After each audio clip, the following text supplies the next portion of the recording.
L'activité de votre association a reposé depuis le commencement sur le concept d'hospitalisation brève ou HBA. Quelles en sont les indications, comment se présentent-elles et que peut-on en attendre? 3 questions en une.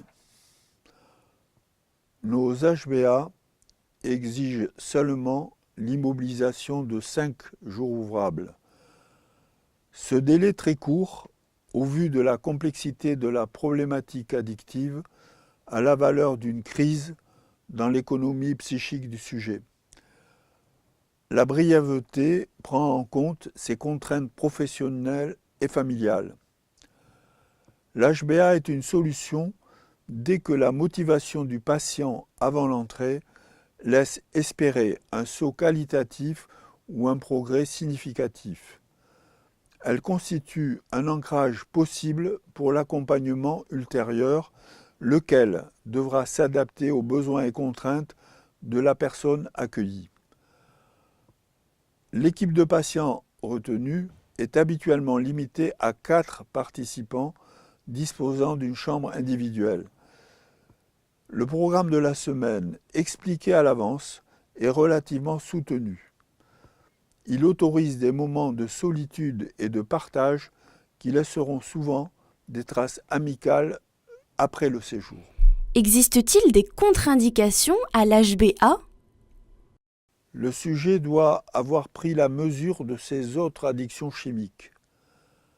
Ces comorbidités psychiatriques éventuelles doivent être contrôlées. Surtout, il doit disposer d'une motivation suffisante.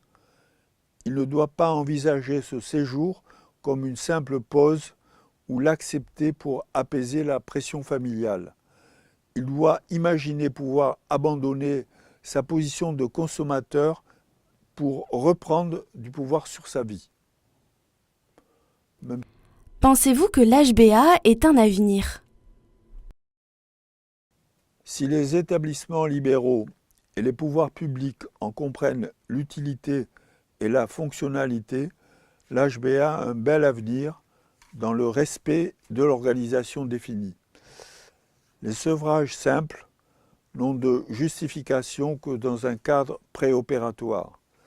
Les établissements psychiatriques garderaient toute leur utilité en cas de comorbidité mentale ingérable autrement.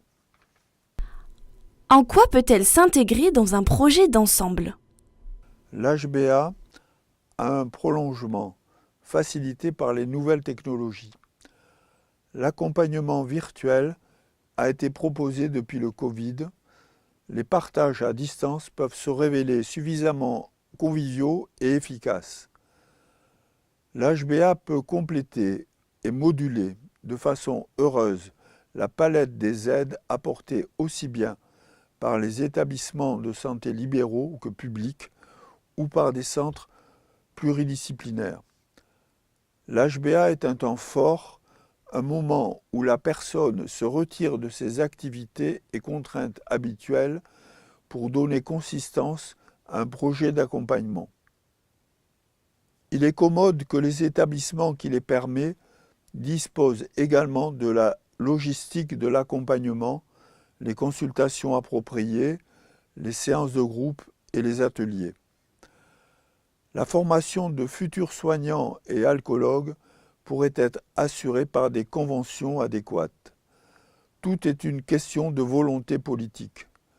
Veut-on ou non apporter des solutions opérationnelles donnant les meilleures chances aux patients disposant de ressources intellectuelles et sensibles en dépit de leurs addictions?